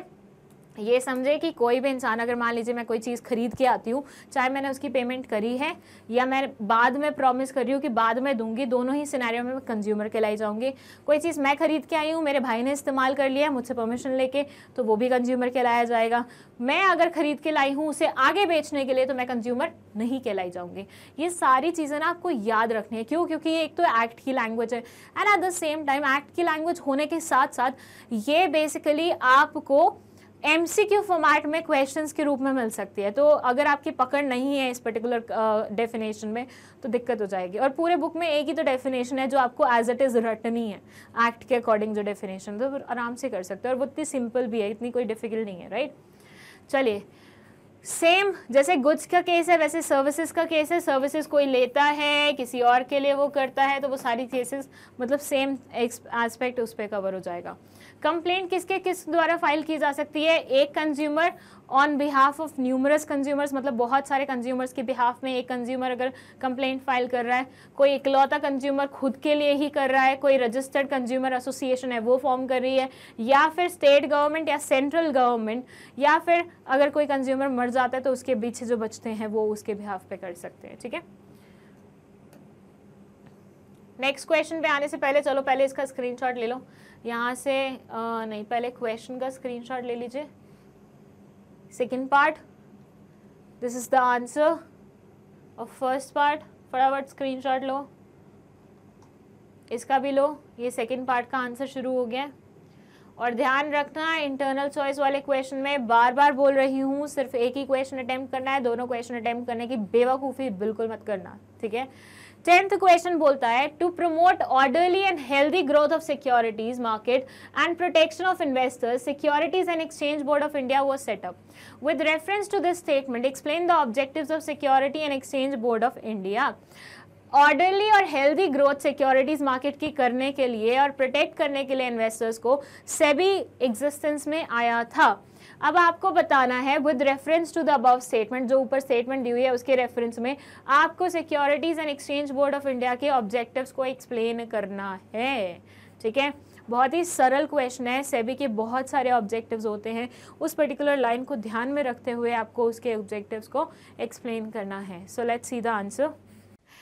Okay, so it says objectives of SEBI are first to regulate stock exchanges and the securities industry in order to promote their orderly functioning। ये बोलते हैं सबसे पहले तो इनका मेन मोटिव था कि स्टॉक एक्सचेंजेस को और सिक्योरिटीज को थोड़ा सा सिस्टमैटिक फॉर्मेट में लेके आए ताकि वो ऑर्डरली फंक्शन करे। ऐसा ना हो कि हॉटस्पॉट चल रही है, बहुत ही क्योटिक सिचुएशन है, वैसा नहीं होना चाहिए। सेकेंड है to protect the rights and interest of the investors particularly individual investors and to guide and educate them. आपको इंडिविजुअल इन्वेस्टर्स के राइट्स को प्रोटेक्ट करना था and at the same time उनको गाइड और एजुकेट भी करना है ताकि कोई भी ऐरा गैरा उनको बेवकूफ़ बना के नहीं चला जाए। सो बेसिकली आपको उनके इंटरेस्ट की प्रोटेक्शन करनी है और उनको उतना समझदार बनाना है कि वो खुद भी अपने इंटरेस्ट की प्रोटेक्शन कर सके। To prevent trading malpractices and achieve a balance between self-regulation and statutory regulation। आपको ट्रेडिंग जो ट्रेडिंग से रिलेटेड जो मैल प्रैक्टिसेस होते हैं, जो उल्टी सीधी चीज़ें होती हैं, उनको थोड़ा सा प्रिवेंट करना है और एक बैलेंस एस्टेब्लिश करना है सेल्फ रेगुलेशन और स्टैट्यूटरी रेगुलेशन में। कहने का मतलब ये है, सेल्फ रेगुलेशन का मतलब क्या होता है, जो खुद से रेगुलेट कर रहे हो किसी चीज़ को, और स्टैट्यूटरी रेगुलेशन का मतलब होता है एक स्टैट्यूटरी बॉडी तुम्हें रेगुलेट करिए। उन दोनों के बीच में एक बैलेंस क्रिएट करना है इनका main motive. Then to regulate and develop a code of conduct and fair practices of by intermediaries like brokers of intermediaries.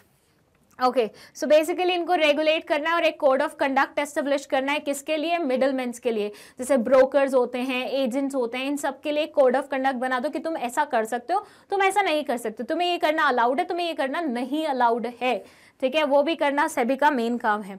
To provide a marketplace in which the issuers can raise finances in an easy, fair and efficient manner.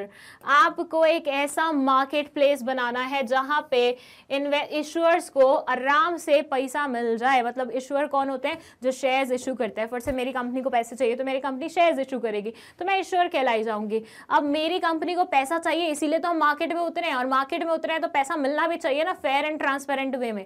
तो बस वो ensure करना भी इनका काम है। To create an environment to facilitate mobilisation and allocation of resources. एक ऐसा एनवायरनमेंट क्रिएट करना जहां पे पैसा आराम से एक जगह से दूसरी जगह जा सके, ठीक है। तो ये मेन ऑब्जेक्टिव्स हैं हमारे सेबी के।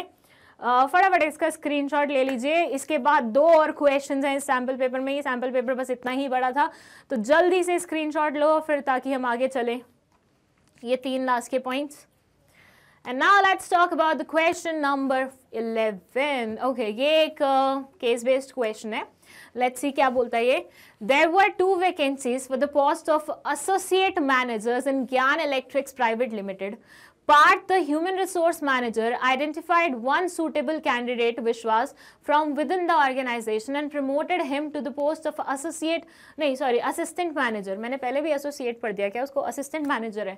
For another post, the manager Parth took help of a placement agency and selected Salim. After 6 months, Parth observed that Vishwas' performance was much better than Salim's performance, though Vishwas was less qualified than Salim. Hence, Parth decided that in future he will not make any appointment with the help of an outside source. Explain any 5 reasons on the basis of which Parth would have taken the above decision. Okay. ये बोल रहे हैं कि एक organisation थी ज्ञान electrics private limited जिसमें 2 vacancies थी, ठीक है। किसके लिए? असिस्टेंट मैनेजर वाली पोस्ट के लिए। पार्थ उस पर्टिकुलर कंपनी का ह्यूमन रिसोर्स मैनेजर था, HR मैनेजर था, जिसे ये काम दिया गया था कि ये दोनों वैकेंसीज फिल करनी है। आपको पता है किसी भी ऑर्गेनाइजेशन में जो HR मैनेजर होता है उसी का ये टास्क होता है कि उसे वैकेंसीज फिल करने का काम करना होता है। तो इसने क्या किया, इसने एक सूटेबल कैंडिडेट ढूंढा ऑर्गेनाइजेशन के बीच से ही, मतलब विद इन ऑर्गेनाइजेशन उसने एक बंदा ढूंढा जो इसको लगा कि हाँ इस पोस्ट के लिए बेस्ट है। उस बंदे का नाम था विश्वास। एक को ऐसे कर दिया, ठीक है, मतलब बेसिकली उसको प्रमोशन दिया, कुछ भी किया, उसको इस पोजीशन पे बिठा दिया। दूसरा बंदा इसने आउटसाइड एजेंसी, प्लेसमेंट एजेंसी को कॉन्टैक्ट किया होगा कि भैया हमारे यहाँ पे एक असिस्टेंट मैनेजर की पोस्ट खाली है, भेज दो किसी को, तो उन्होंने भेज दिया होगा। तो ऐसे इनको सेकंड बंदा भी मिल गया, ठीक है। 6 महीने बाद जब इसने परफॉर्मेंस एनालाइज की दोनों की तो इसको समझ में आया कि विश्वास बहुत अच्छा काम करता है जो within the organisation field था, ठीक है, जबकि जो दूसरा सलीम आउटसाइड एजेंसी से आया वो इतना ज़्यादा खास काम नहीं कर पा रहा है। तो इसने डिसाइड किया आगे से कोई भी अपॉइंटमेंट करनी होगी ना, मैं आउटसाइड एजेंसी के पास जाऊंगा नहीं, बेकार लोग भेज देते हैं हमारे यहाँ पे। Explain any 5 reasons on the basis of which Parth would have taken the above decision. कोई भी 5 ऐसे reasons आपको देने हैं जिसके कारण आपको लगता है कि पार्थ ने ये डिसीजन लिया है, ठीक है। तो एक विद इन ऑर्गेनाइजेशन है, एक आउटसाइड ऑर्गेनाइजेशन है। आउटसाइड ऑर्गेनाइजेशन वाला इतना खास नहीं निकला है जिसकी वजह से पार्थ ने डिसाइड किया है कि आउटसाइड ऑर्गेनाइजेशन से अब कभी भी वो फिल नहीं कराएगा vacancy. Now you have to tell कि क्या रीजन थे, कोई 5 रीजन बताने हैं जिसकी वजह से आपको लगता है पार्थ ने ये पर्टिकुलर डिसीजन लिया है। Screenshot low, first of all सोचो आराम से, पॉज करो, दोबारा से रीड करो अगर नहीं रीड कर पाए हो अभी तक तो, और फिर आंसर करो एंड फिर मेरा वाला आंसर देखना। Okay, so reasons on the basis of which Parth would have taken the decision not to make appointment with the help of an outside source are: first है, employees are motivated to improve their performance. A promotion at a higher level may lead to a chain of promotion at the lower levels in the organization. This motivates the employees to improve their performance. अच्छा, एक और चीज़ जो आपने ध्यान नहीं दी होगी शायद यहाँ पे, जो मैं आपको बताना चाहती थी लेकिन मैंने सोचा फिर हिंट ना हो जाए आप लोगों के लिए। जब हमने ये दोनों चीज़ें देखी, ये इंटरनल था, ये एक्सटर्नल था, internal recruitment, external recruitment. External recruitment वाला अच्छा नहीं निकला है, तो आपसे पूछा गया पार्थ ने क्यों डिसाइड किया है कि अब इंटरनल वाला ही फॉलो करेगा वो हमेशा, क्योंकि इंटरनल के बहुत सारे बेनिफिट्स होते हैं। तो एग्जैक्टली जो क्वेश्चन यहाँ पे आपसे पूछा गया ना वो यही है कि इंटरनल के बेनिफिट्स बताओ, क्यों पार्थ को लगता है इंटरनल इज बेहतर। तो आंसर बहुत ही स्ट्रेट अवे होता आपका कि बेनिफिट्स ऑफ इंटरनल रिक्रूटमेंट के आप वो लिख देते, सारे पॉइंट्स लिख देते, बट मैंने वो आपको नहीं बताया क्योंकि वो तो बिल्कुल स्ट्रेट अवे हो जाते हैं आंसर बताना, इसलिए देख लीजिए यहाँ ये बोलते हैं employees are motivated to improve their performance. A promotion at the higher level may lead to a chain of promotion at the lower levels in organisation. This motivates the employees to improve their performance through learning and practice. Employees work with commitment and loyalty and remain satisfied with their jobs. Also peace prevails in the enterprise because of promotional revenues. भैया मेरे साथ कोई काम कर रहा था, उसको promotion मिल गया, मैं थोड़ी तो मोटिवेट होंगी, मुझे लगेगा यार मुझे भी प्रमोशन चाहिए, मुझे भी ऊपर वाले लेवल पे जाना है, मैं और अच्छे से काम करूंगी, राइट। और फिर मेरे को प्रमोशन मिल जाएगा तो मुझे सेटिस्फैक्शन वाली फीलिंग मिल जाएगी, मुझे लगेगा यार ये ऑर्गेनाइजेशन कितनी अच्छी है, मतलब मैं काम करके दिखा रही हूँ तो मुझे सामने से रिवॉर्ड दे रही है उस चीज़ का, तो मैं और अच्छा काम करूँगी, might be I get another promotion, फिर प्रमोशन, फिर प्रमोशन, फिर प्रमोशन, ऐसा होता रहेगा। Second, internal recruitment also simplifies the process of selection and placement. The candidates that are already working in the enterprise can be evaluated more accurately and economically. This is a more reliable way of recruitment since the candidates are already known to the organization. जो बंदा आपकी organisation में पहले से ही काम कर रहा है उसको आप जानते हो, उसकी हरकतें आपको पता है, उसके काम करने का तरीका आपको पता है, वो कितना आलसी है, कितना एफिशिएंट है, उसको आप मतलब उसके ऊपर आपकी पकड़ है, राइट। तो ऐसे सिनेरियो में आपको मतलब बहुत आराम से आप एनालाइज कर सकते हो कि क्या ये रिस्पेक्टिव जॉब के लिए ठीक है।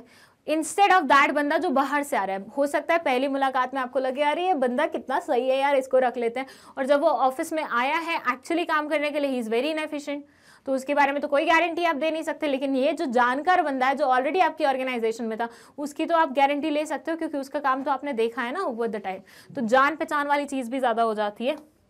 फिर a transfer is a tool of training of employees to prepare them for higher jobs. Also people recruited from within the organization do not need induction training.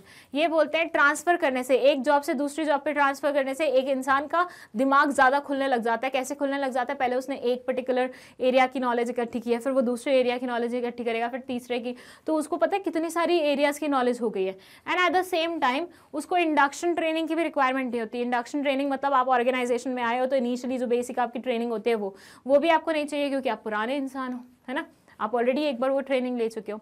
Transfer has the benefit of shifting workforce from surplus department. कभी कभी क्या होता है किसी department में ज़्यादा लोग होते हैं और किसी डिपार्टमेंट में लोग कम पड़ जाते हैं, तो ज़्यादा लोग जिस डिपार्टमेंट में हैं वहाँ से निकाल के दूसरे डिपार्टमेंट डाल लो। इससे क्या होगा, मतलब आपको किसी इंसान को निकालना नहीं पड़ेगा कि भैया इस डिपार्टमेंट में ज़्यादा लोग हो गए तो चलो 4 को निकाल देते, नहीं, आप वो 4 को किसी ऐसे डिपार्टमेंट में डाल दो जिसमें वैकेंसीज हो, जिसमें लोगों की और आवश्यकता हो। तो ये ट्रांसफ़र का ये भी बेनिफिट हो जाता है। Filling jobs internally is cheaper as compared to getting candidates from external source. बाहर से जब हम रिक्रूट करते हैं तो ऑब्वियसली ज़्यादा पैसा खर्च होता है, अंदर से ही हम रिक्रूटमेंट करेंगे बिल्कुल भी पैसा खर्च नहीं होगा क्योंकि बस आपको पहचानना है ये बंदा इस काम करके के लिए परफेक्ट है, चलो इसको ला के इसी पर्टिकुलर पोजीशन पे बैठा देते हैं, ठीक है। So yes, these are some of the benefits. जल्दी से इसे स्क्रीनशॉट ले लीजिए, इसका स्क्रीनशॉट ले लीजिए और क्वेश्चन को पढ़ के एक बार समझा करो कि इसमें आंसर क्या मांग रहे हैं वो, ठीक है, तभी आप अच्छा आंसर लिख पाओगे। This is the last question of the sample paper. Question number 12 ये बोलता है सम्राट international limited earned a net profit of 250 crore. Suhani, the finance manager of Samrat International Limited, wants to decide how to appropriate these profits. Identify the decision that Suhani will have to take and also discuss any 4 factors which help her in taking this decision. सम्राट international limited एक company है जिसको 250 करोड़ का profit हुआ है, net profit हुआ है। सुहानी उस पर्टिकुलर कंपनी की फाइनेंस मैनेजर है और वो डिसाइड कर रही है कि इन प्रॉफिट्स को कैसे अप्रोप्रिएट करना है।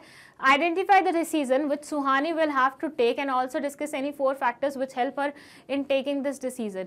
आपको पहले तो ये बताना है कि सुहानी जो डिसीजन ले रही है वो किस प्रकार का है और 4 फैक्टर्स जो उस पर्टिकुलर डिसीजन में मदद करेंगे उस पर्टिकुलर डिसीजन तक पहुंचने के लिए, ठीक है।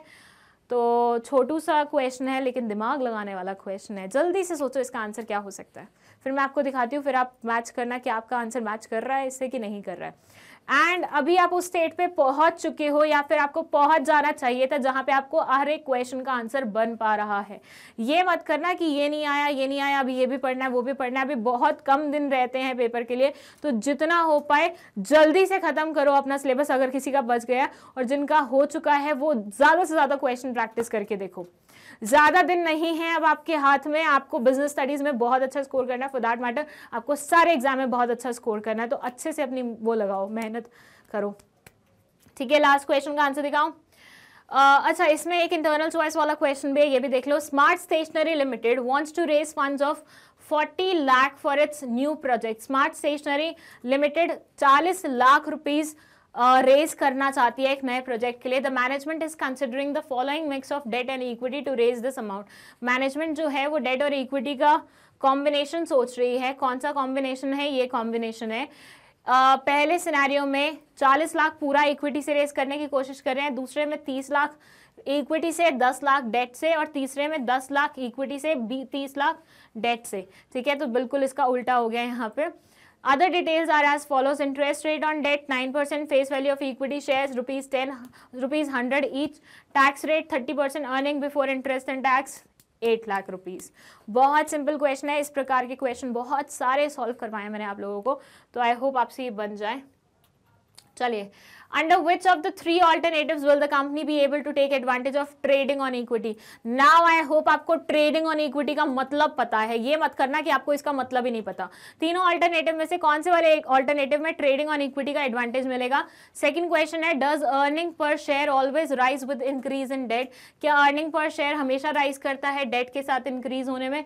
Give reasons to support your answer. आपको रीजंस देने हैं अपने आंसर को सपोर्ट करने के लिए। चलिए, पहले तो फर्स्ट क्वेश्चन का आंसर देख लेते हैं। सुहानी कौन से वाला डिसीजन ले रही थी? सुहानी को हुआ था बेनिफिट, उसको हुआ था प्रॉफिट, मतलब उसके ऑर्गेनाइजेशन को हुआ था, तो उसे अब डिसाइड करना था इन प्रॉफिट्स को कैसे ठिकाने लगाया जाए। और कैसे ठिकाने लगाया जाता है, मतलब प्रॉफिट आया है उसको कैसे ठिकाने लगाया जाता है, ये कौन से डिसीजन में डिसाइड करते हैं हम? डिविडेंड डिसीजन में, कि कितना अपने पास रखना है, कितना लोगों को बांटना है, कितना अपने पास रखना है ऑर्गेनाइजेशन को फॉर री इन्वेस्टिंग, या फिर कितना बांटना है। ठीक है, तो factors affecting dividend decision are as follow. साथ में जो सेकंड क्वेश्चन था उसमें ये लिखना था कि कौन कौन से फैक्टर्स इन्फ्लुएंस करते हैं। तो फर्स्ट है earning. The dividend is paid out of the current and reserve profits, therefore any firm with greater amounts of total profit will ensure greater dividend to its share holders. भैया, जितना ज्यादा profit हुआ है उतना ज्यादा share holders को दिया जाएगा, जितना कम प्रॉफिट हुआ है उतना कम शेयर होल्डर्स को दिया जाएगा। पहले तो यही हो गया, मतलब जितनी बड़ी अर्निंग्स होंगी उतना शेयर होल्डर्स को अमाउंट मिलेगा, और जितनी कम अर्निंग्स होंगी उतना कम मिलेगा। Second is stability of earnings. Other things remaining the same, a company having stable earning is in better position to declare higher dividends. ये बोलते हैं stability कितनी है, क्या तुम्हें हर साल प्रॉफिट होते हैं, हर साल तुम प्रॉफिट कमाते हो, या फिर एक बार तुमने बहुत प्रॉफिट कमा लिया उसके बाद loss loss loss loss loss, फिर एक बार बहुत प्रॉफिट कमा लिया फिर लॉस लॉस लॉस लॉस। अगर ऐसा है तो तुम डिविडेंड मतलब ऐसा देना अफोर्ड नहीं कर सकते, स्टेबल नहीं रख सकते अपने डिविडेंड को। आपको डिविडेंड तभी स्टेबल रहे, आपका डिविडेंड तभी स्टेबल रह पाएगा अगर आपकी अर्निंग स्टेबल है, कि हर साल आपको प्रॉफिट होता है। फिर है स्टेबिलिटी ऑफ डिविडेंड्स, कि आपकी पॉलिसी क्या है। कई कई कंपनीज की पॉलिसी होती है कि हम तो अपने शेयर होल्डर्स को डिविडेंड देंगे ही देंगे, हर साल देंगे ही देंगे, हर ऑल्टरनेट साल देंगे ही देंगे, साल में 2 बार तो देंगे ही देंगे, तो उसके अकॉर्डिंग भी डिपेंड करता है। ग्रोथ अपॉर्चुनिटीज, कंपनी कितना ग्रो करने के बारे में सोच रही है। अगर कंपनी उस लेवल पे पहुंच गई कि हाँ इसके आगे उसको कुछ नहीं चाहिए, तो वो ज़्यादा पैसा डिविडेंड में देगी। लेकिन कंपनी को चाहिए नहीं, हमें और ऊंचा होना है और ऊंचा होना है, तो ऐसे में ऊंचा होने के लिए आपको और पैसे इन्वेस्ट करने पड़ेंगे, तो आप डिविडेंड कम दोगे और वो पैसा री इन्वेस्ट करने के लिए ज़्यादा रखोगे। I hope I am making sense to you people. अगर नहीं समझ में आ रहा है थोड़ा सा स्लो पेस पे समझ लेना। अगर हम पैसा बचा के रखेंगे फॉर फ्यूचर तो उसमें हम डिविडेंड नहीं दे सकते ना, री इन्वेस्ट करना है तो हमें कंपनी में, क्योंकि हमें कंपनी को बढ़ाना है। ठीक है, तो ये बोलने की कोशिश करिए। फिर है कैश फ्लो पोजीशन, कंपनी का कैश फ्लो कैसा है। अगर कैश ज़्यादा है तो आप डिविडेंड दे सकते हो, क्योंकि डिविडेंड अल्टीमेटली आपको कैश में पे करना है। अगर कैश है ही नहीं कंपनी के पास, हार्ड कैश की कमी है, तो फिर वो डिविडेंड पे नहीं कर पाएगी। ठीक है, चलिए stock market reaction, stock market किस तरह से रिएक्ट करते हैं। देखिए यूजुअली जब कोई कंपनी डिविडेंड डिक्लेयर करती है तो स्टॉक मार्केट एकदम से ऊपर हो जाता है, और जब कोई कंपनी डिविडेंड डिक्लेयर नहीं करती तो स्टॉक मार्केट नॉर्मल चलता रहता है या नीचे चलता रहता है, ठीक है। तो किस तरह का रिएक्शन स्टॉक मार्केट से आ रहा है वो भी एक फैक्टर है। Share holders preference, share holders क्या चाहते हैं, मतलब उनका क्या वो है, और प्रेफरेंस शेयर होल्डर्स को क्या एक्स्ट्रा वो मिलेगा। टैक्सेशन पॉलिसी कैसी चल रही है आपकी कंपनी की, सॉरी आपके नेशन की। Access to the capital market, capital market का एक्सेस कितना वो है। देखो इतने नहीं लिखने थे इसलिए मैं इन सबको एक्सप्लेन नहीं कर रही हूँ, सब मैं ऑलरेडी एक्सप्लेन करके आ चुकी हूँ चैप्टर्स में, तो जितने लिखने हैं पॉइंट सिर्फ उतना ही लिखिएगा। लीगल कॉन्स्ट्रेंट, क्या कोई लीगल वो तो नहीं है, कॉन्ट्रैक्चुअल कॉन्स्ट्रेंट, कोई किसी के साथ आपने कॉन्ट्रैक्ट तो नहीं किया था जिसके चलते हुए यू कैन नॉट पे मोर डिविडेंड टू एनीबडी। सिर्फ 4 फैक्टर्स बताने थे, इन्होंने तो बहुत ही ज़्यादा फैक्टर्स बता दिए। पर आप स्क्रीनशॉट ले लीजिए, आपको इनमें से जो भी फैक्टर लगे आप एक्सप्लेन कर दीजिएगा, ठीक है। इसका स्क्रीनशॉट लीजिए, दिस वन, एंड देन हम आ जाते हैं हमारे लास्ट मतलब क्वेश्चन का जो सेकंड पार्ट था उस पे, जिसमें हमें बताना था कि कौन से वाले में ऑल्टरनेटिव में ट्रेडिंग ऑन इक्विटी का बेनिफिट मिल रहा है। तो पहले एक बार समझ लेते हैं यहाँ पे क्या लिखा हुआ है। देखिए सबसे पहले इक्विटी, ठीक है, किसमें कितना लेने की कोशिश कर रहे हैं। यहाँ पे हमने 40 लाख पूरा का पूरा इक्विटी से रेज करने की कोशिश की है, 30 लाख यहाँ पे इक्विटी से और 10 लाख यहाँ पे इक्विटी से। डेट का प्रोपोर्शन कितना रहेगा, यहाँ पे कुछ भी नहीं रहेगा फर्स्ट ऑल्टरनेटिव में। सेकंड ऑल्टरनेटिव में डेट हमने रखा है 10 लाख और थर्ड ऑल्टरनेटिव में हमने रखा है डेट 30 लाख, जस्ट सेकंड का उल्टा, ठीक है। अब हम देखते हैं कैपिटल एम्प्लॉयड कितनी है, 40 लाख 40 लाख 40 लाख, मतलब तीनों ही सिनारियों में कैपिटल हमें 40 लाख रुपए चाहिए, ठीक है। ये नहीं भी लिखोगे तो भी चल जाएगा। फिर बात करते हैं earning before interest and tax. Earning before interest and tax हमारा था 8 लाख रुपए, यहाँ पे गलती से 80 लाख लिखा हुआ है, 8 लाख रुपए। हमारा EBIT कितना था, 8 लाख रुपए। अब इस अर्निंग में से हमें सबसे पहले डिडक्ट करना है इंटरेस्ट का अमाउंट जो कि हम डेट पे कर रहे हैं। भैया देखो जब हम किसी से उधार लेते हैं तो हमें उसके बदले में उसको उधार तो वापस चुकाना होता है, उसके साथ साथ इंटरेस्ट भी पे करना होता है, राइट। तो इंटरेस्ट पे करने के लिए हम क्या करेंगे, इंटरेस्ट पे करने के लिए हम उनको इंटरेस्ट पे करेंगे, सिंपल सा लॉजिक है। तो यहाँ पे कोई, क्योंकि डेट बिल्कुल भी नहीं था तो इंटरेस्ट भी बिल्कुल भी नहीं आएगा। यहाँ पे डेट था 10 लाख रुपए तो इंटरेस्ट निकल के आ रहा है 90,000 रुपए। यहाँ पे डेट था 30 लाख रुपए तो इंटरेस्ट निकल के आ रहा है 2,70,000 रुपए। अब इस इंटरेस्ट को अर्निंग में से डिडक्ट करेंगे। हम क्या करते हैं, हमारी जो इनकम होती है घर की उसमें से ही तो एक्सपेंडिचर माइनस करते हैं ना, जो हम कहीं पे खर्चे करते हैं उसको किस में से माइनस करेंगे, अपनी इनकम में से माइनस करेंगे ना।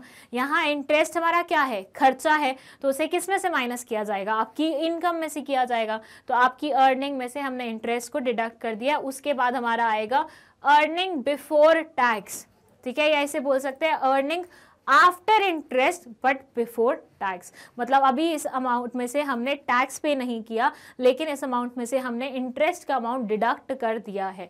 तो ये जो फिगर है इसमें से इसको माइनस करेंगे, क्योंकि यहाँ पे इंटरेस्ट का अमाउंट 0 था तो 8 लाख ही रहेगा।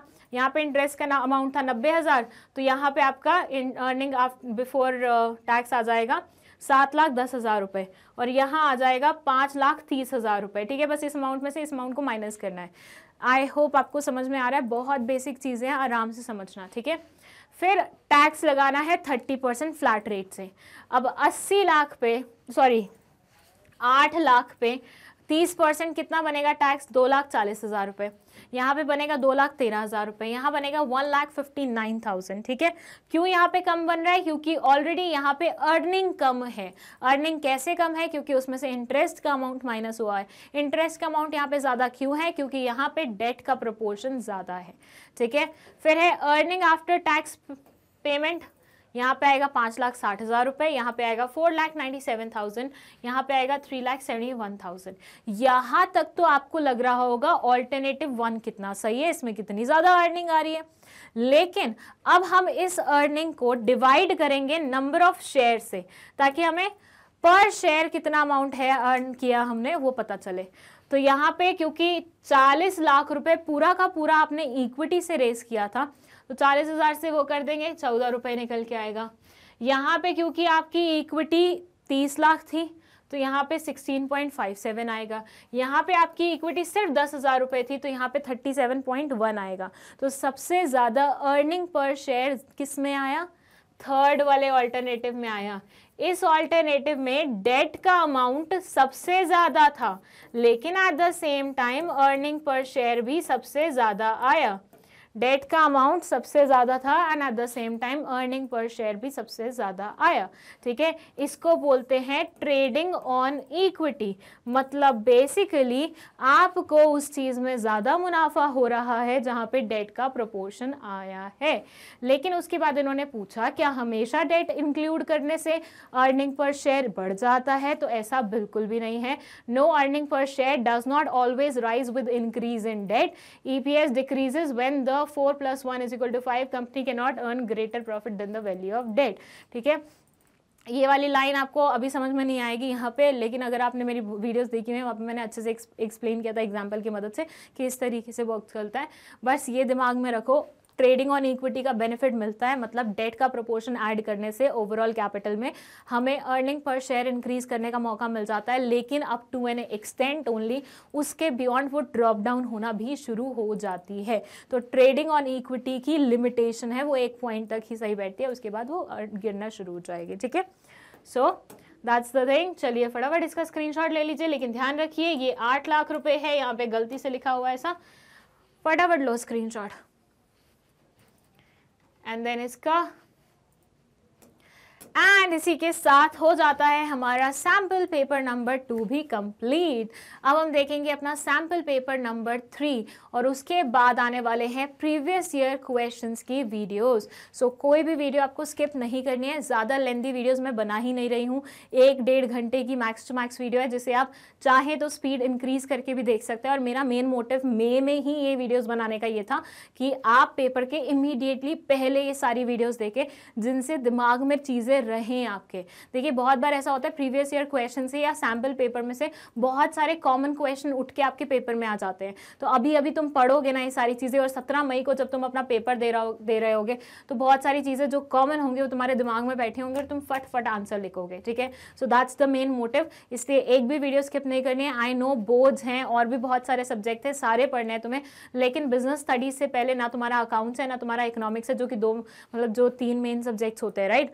तो बिजनेस स्टडी से पहले तुम्हारे कम्युनिकेशन वाले होंगे, जो भी रहेंगे उनको तुम आराम से मैनेज कर सकते हो, लेकिन बिजनेस स्टडीज, अकाउंट्स और इकोनॉमिक्स में कोई भी कसर नहीं छोड़नी है। यही मेन कॉमर्स के सब्जेक्ट्स होते हैं। ठीक है, सो अच्छे से पढ़ाई करो एंड दैट्स इट। अगर कोई भी डाउट है कमेंट सेक्शन में लिख दो, नोट्स चाहिए तो उसके लिए डिस्क्रिप्शन बॉक्स को रेफर करो। Thank you so much for watching this video.